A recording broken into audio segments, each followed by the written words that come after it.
Hey friends, if you encounter file system error 8053055975 on your Windows computer, then please watch this video. I will guide you through the resolutions. So the first one is to install the latest Windows updates.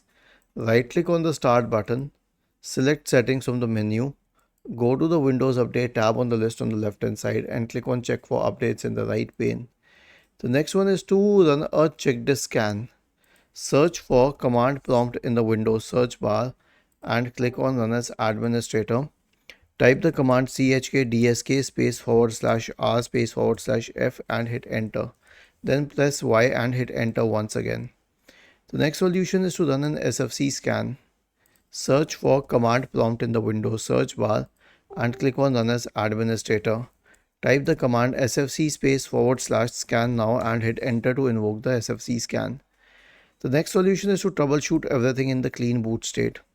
Search for system configuration in the Windows search bar and open system configuration. Go to the services tab. Check the box associated with hide all Microsoft services. If any of the services checked, click on disable all, apply, OK, and then restart your computer.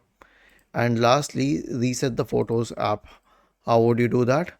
Search for Photos in the Windows search bar and click on App Settings in the right pane. Scroll down, first click on Terminate to terminate the app, select Repair and wait till you get a tick here, and then click on Reset and then on Reset once again. Was this helpful? If yes, then please subscribe to the channel. If not, then let us know in the comment section of the video on how we could help you further. Thank you for watching this video and have a nice day.